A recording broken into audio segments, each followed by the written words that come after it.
Hola a todos, vamos a hablar de un tema muy interesante que es una opción para el tratamiento del cáncer de tiroides avanzado. El cáncer de tiroides es una enfermedad muy frecuente, a la mayoría de los pacientes les va a ir muy bien. Sin embargo, esa poca mortalidad que vemos en los pacientes con cáncer de tiroides no había tenido opciones terapéuticas durante muchos años. La quimioterapia normal no tenía ninguna utilidad, doxorubicina, por ejemplo.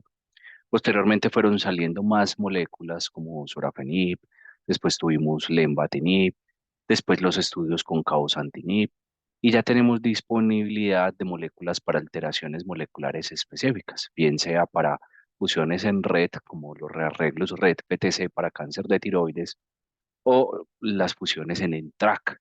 Entonces tenemos ya disponibilidad de estos medicamentos y esto nos amplía los pacientes o las opciones terapéuticas para los pacientes. Si ustedes desean esta presentación o los estudios asociados a esta molécula, me la pueden solicitar y hablemos entonces de la inhibición de NTRK en cáncer de tiroides avanzado. Primero debemos comenzar hablando que la mayoría de los pacientes, como vemos en este 85%, van a ser curados con el tratamiento. Vamos a tener un grupo de pacientes con enfermedad refractaria al yodo y algunos de esos pacientes que hacen recurrencia o presentan enfermedad metastásica. Algunos se van a controlar con yodo radioactivo, otros con opciones locales. Este es el grupo que posiblemente nos vayamos a enfocar para estas terapias. Miren que es un grupo pequeño de pacientes con cáncer de tiroides, pero estos pacientes tienen peor pronóstico. En términos generales, el cáncer yodo refractario es el 5%, pero la supervivencia es del 10% a 10 años en aquellos pacientes que no tienen yodo sensibilidad comparado con el 60% en aquellos que la conservan. En términos generales, los pacientes con metástasis a distancias se van a presentar entre el 5 al 25%, la supervivencia a 5 años es del 50%, pero los pacientes con yodo resistencia tienen una supervivencia total a 10 años inferior al 20%. Este es el estudio clásico de Durante, donde vemos unos hallazgos muy particulares. Entonces acá tenemos, por ejemplo, los pacientes que captan el yodo, que lo vemos en azul, versus los pacientes que no tienen captación al yodo. Y comparamos acá, por ejemplo, que la mediana de supervivencia que tenemos acá en estos pacientes es inferior a 5 años, alrededor de 3 o 4 años, y cuando vemos la supervivencia a 10 años es inferior al 10% comparado con una supervivencia del 60%, es decir, pacientes que tenían un cáncer de tiroides refractario con metástasis distantes. Miren que la supervivencia que vemos en el estudio, en el Decision de Sorafenib, que es un estudio fase 3, el grupo de placebo, la supervivencia es muy parecida, es de 36,5 meses la mediana de supervivencia. Es decir, esos pacientes que tienen cáncer de tiroides yodo resistente, que tenían criterios de inclusión de yodo resistencia para el Decision, su supervivencia total es inferior a 3 años. Entonces es interesante ver esto. Y lo otro que tenemos que recordar nosotros como endocrinólogos o las personas que tratamos tumores es este artículo clásico del doctor Douglas Hanahan, que son los hallmarks del cáncer. Esto se viene actualizando y ya tenemos muchas vías asociadas a esto, pero esto es lo que se produce el cáncer. Y entendiendo estas vías fisiopatológicas del cáncer es lo que nos permite hacer distintos tratamientos para ellos. En particular para el escenario de nosotros estas vías de señalización que sostienen la proliferación celular, nosotros la podemos atacar mediante los inhibidores de tirosina quinasa. Para el caso particular en cáncer de tiroides, en TRAC puede hacer un incremento de la proliferación y lo podemos inhibir con inhibidores de tirosina quinasa, pero tenemos otras vías, por ejemplo, cosas que incrementan la supervivencia de las células, como por ejemplo alteraciones en el TER para el cáncer de tiroides. En feocromocitoma y en von Hippel-Lindau ya tenemos inhibidores de la hipoxia, que son medicamentos muy particulares. Acá tenemos que el cáncer evita la destrucción inmunológica, entonces la inmunoterapia tiene un papel acá importante, inhibidores de la angiogénesis. Entonces, todas estas vías nos permiten entender por qué se produce el cáncer y adicionalmente atacarlo. Las fusiones genéticas en términos generales en cáncer de tiroides no son muy frecuentes. Recuerden que la mutación más común en cáncer de tiroides es BRAF, pero acá tenemos mutaciones en cáncer de tiroides fusiones que se presentan entre el 6 al 46%. En la clasificación nueva de la Organización Mundial de la Salud, que tenemos el cáncer de tiroides diferenciado de alto grado, estas mutaciones se presentan entre el 1 al 40% y en anaplásico entre el 3 al 5%. Ahora bien, ¿qué son las fusiones? Miren, acá tenemos un gen A y un gen B y por distintos factores fisiopatológicos se fusionan estos genes y esto genera la fusión de un gen con el otro. Es muy interesante porque esto se presenta en cáncer de tiroides, en NTRK raro, pero también tenemos fusiones de red PTC en lo que conocemos clásicamente como la mutación Chernobyl. En cáncer de tiroides, las fusiones en NTRK están típicamente entre el 6,7% en cáncer de tiroides y en el 20% en carcinoma diferenciado de alto grado. En red, estas fusiones son mucho más comunes. En pediatría se presentan el 30% y en adolescentes hasta el 45 al 60%, y esa enfermedad en adolescentes tiende a ser muy bulky, muy bullosa, con muchos ganglios y típicamente tienen fusiones en red. Y lo otro que es importante hoy en día, sobre todo en estos tumores avanzados, es conocer la importancia que tiene el estudio genético. Miren, acá lo plantean en este consenso. El, el grupo de cáncer avanzado de tiroides, lo ideal sería hacer una secuenciación de siguiente generación en el tejido. Esto nos permite cubrir una gran parte de las alteraciones genéticas. Sin embargo, estamos limitados por la disponibilidad de muchos de nuestros países, pero podemos hacer un testeo multipasos, como por ejemplo hacer por inmunistoquímica mutaciones en BRAF. Esto nos reportan en menos de 24 horas en la mayoría de los escenarios. Y si es positivo, esto nos permitiría utilizar inhibidores de BRAF por inhibidores de MEK si el paciente tiene la mutación BRAF P600C. Podemos ya posteriormente, si es negativo esta inmunohistoquímica, pasar a un estudio genético donde nos demuestran que si el paciente tiene fusiones en red o fusiones en NTRK o fusiones en ALK, utilizar medicamentos específicos para este escenario que nos permitiría hacer un target mucho más preciso, hacer una inhibición más precisa con menos eventos adversos comparado con los inhibidores multiquinasa que nos han ayudado mucho como sorafenib o lenvatinib, que son moléculas que requieren estrategias de manejo activo de los eventos adversos. Esto nos ha permitido hacer endocrinología tumoral direccionada por genómica. Recuerden que los que nos dedicamos a endocrinología oncológica estamos navegando entre ese grupo de oncología, ese grupo de endocrinología, y nos permite tener lo mejor de ambos mundos para poder hacer un beneficio para nuestros pacientes. Y típicamente estos pacientes requieren un manejo multidisciplinario con medicina nuclear, con cirugía de cabeza y cuello, radioterapia, endocrino, onco, para poder ofrecer más oportunidades.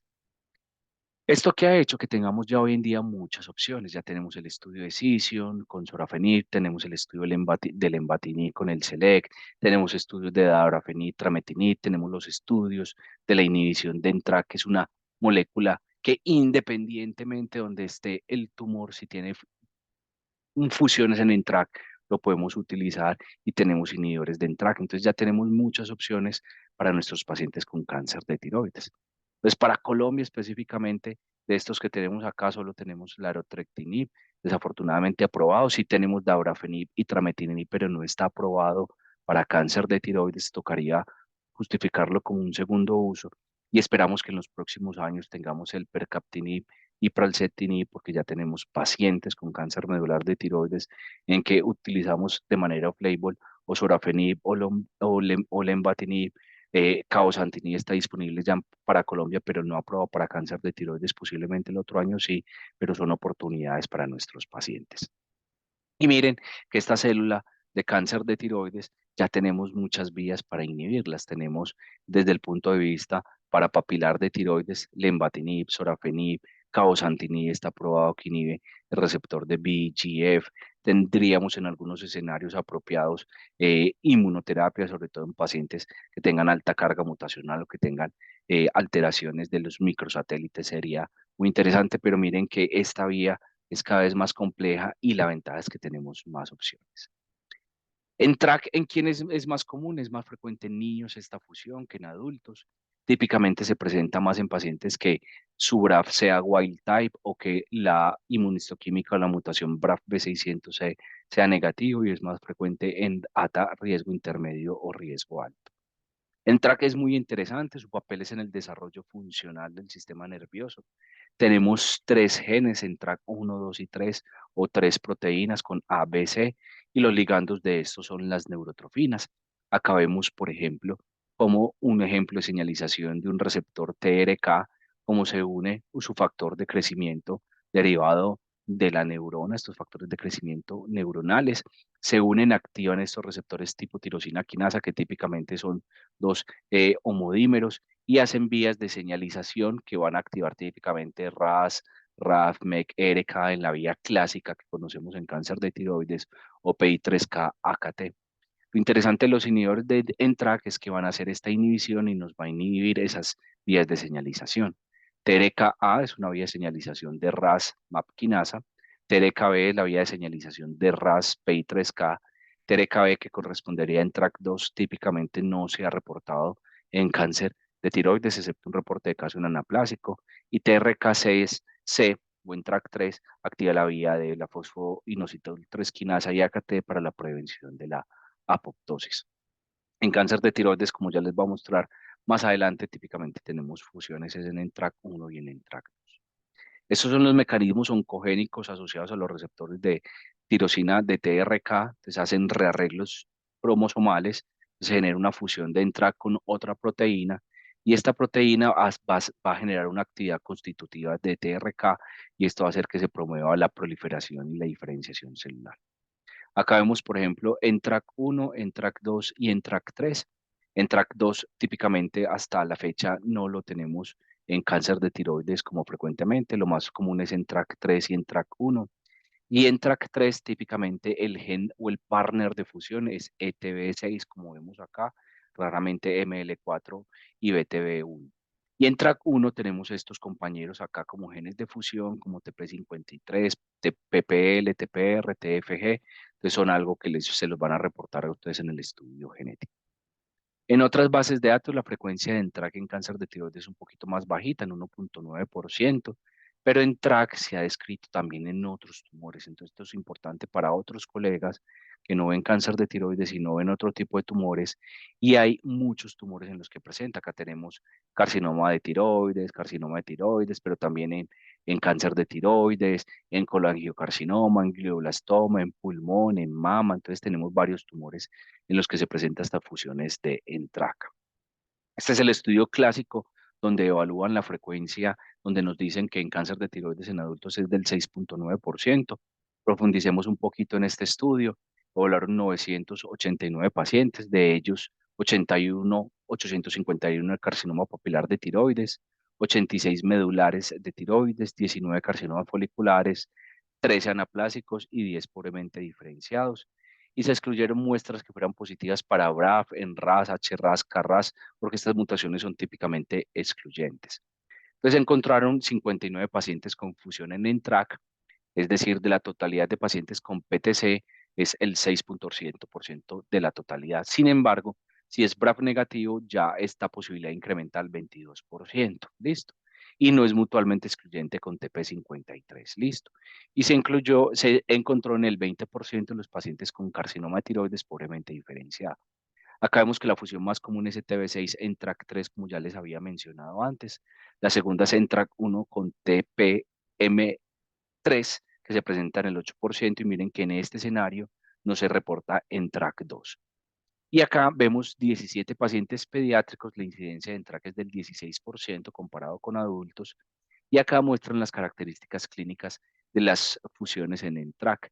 Es más frecuente en mujeres, el cáncer de tiroides es más frecuente en mujeres, la edad promedio al diagnóstico es 32, la historia de radiación de malignidad previa solo estaba presente en el 1.7%, había unos escenarios de microcarcinoma, el tamaño tumoral era de 2 centímetros, la mayoría era papilar, otros era folicular y papilar, otros un patrón folicular, entonces algo que le pudiera apoyar a uno si ese patrón es más de crecimiento folicular puede ser más frecuente.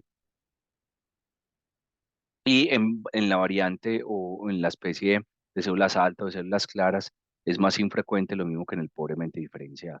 Estos tumores eran multifocales, el 40% tenían extensión extratiroidea, la invasión intravascular estaba en el 23%, las metástasis de ganglios linfáticos en el 54%, las metástasis a distancia en pocos casos, y muy interesante, una coexistencia frecuente con tiroiditis linfocítica.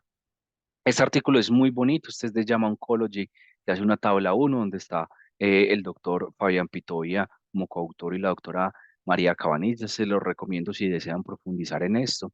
Pues en esta tabla reportan los distintos estudios donde encuentran fusiones en NTRK. Acá, por ejemplo, en el genoma del cáncer encuentran 1.2% la proporción de fusión en NTRK, más frecuentemente, como les mencioné, TV6 y NTRK3.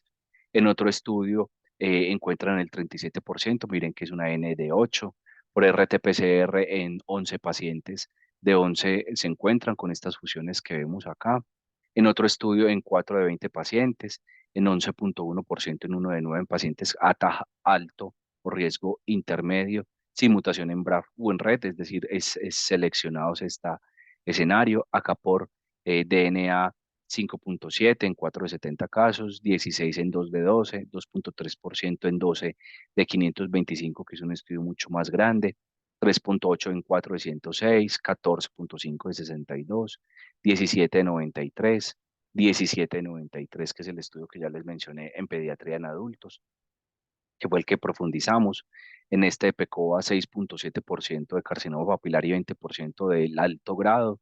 Entonces así vemos viendo la diferencia, posiblemente dependiendo de cómo seleccione usted el paciente, va a encontrar más fusiones en TRAC. En otros tumores se pueden encontrar fusiones en NTRK en más del 90%, como por ejemplo en el carcinoma secretorio de mama y de las glándulas salivares, el nefroma nefroblástico congénito en el fibrosarcoma infantil, pero menos del 1% en el primario de mama, pulmón y colorectal. En carcinoma papiliar de tiroides es más común en TRAC con ETB6 o en TRAC1 con TRPTM53. No se han visto fusiones en TRAC, solo un reporte de caso en anaplásico. Y es mutuamente excluyente con BRAF o con RAS, pero no con TP53 o con TERT. Se puede evaluar cualquier tejido en cualquier momento. La inmunohistoquímica para nosotros es más útil porque es mucho más rápida y es más barata. Es un anticuerpo que es PanTrack, entonces tiene una alta especificidad. Inclusive cualquier nivel detectable cercano al 1% puede ser una fusión, entonces ya se procedería a una secuenciación de siguiente generación. Es decir, si inmunohistoquímica le reportan 1%, usted debe pasar a una secuenciación de siguiente generación, bien sea por FISP, RT-PCR o un NGS. Listo. Acá nos reportan en esta posición statement de las distintas ventajas y desventajas. Por ejemplo, en inmunohistoquímica no se evalúa fusiones de NTRK cuando no hay otros métodos disponibles. Entonces, para América Latina sería muy interesante. La capacidad de detectar todas las proteínas en NTRK en un solo anticuerpo. Actúa como una herramienta de tamizaje porque es muy específica, es muy barata, en menos de 24 horas nos la están reportando. No puede evaluar entre expresión wild type y una fusión, entonces hay que tener esto y es mucho más sensible. NGS sería lo ideal, detecta las fusiones en el DNA, entonces nos determina adicionalmente otras cosas, como por ejemplo determinar fusiones nuevas que seguramente con el tiempo se van a ir reportando más fusiones en NTRK2. El problema es que es lento, de entre 6 a 21 días, es más caro, no lo cubre en todo el escenario en América Latina, entonces tenemos esta dificultad. Se deberían evaluar esos casos avanzados en que usted vaya a decidir terapia sistémica. Ese paciente debería tener una evaluación genética en casos recurrentes o de alto riesgo, metastásicos, y en particular aquellos casos que sean BRAF o RAS negativos. Con respecto al manejo clínico con inhibidores de NTRK, la decisión es en aquellos pacientes que sean metastásicos, no operables y que no tengan respuesta a otros tratamientos. Acá en esta posición statement nos ponen este algoritmo, entonces nos vamos a guiar no por el algoritmo típico, sino en este carcinoma de tiroides. Entonces el paciente acá en esta primera fase es el mm, no resecable, metastásico a distancia avanzado. Entonces se debería hacer un BRAF, por ejemplo, bien sea por inmunohistoquímica, y, y si es wild type le podemos dar yodo en ese escenario o inhibidores de BRAF, como ya les mencioné.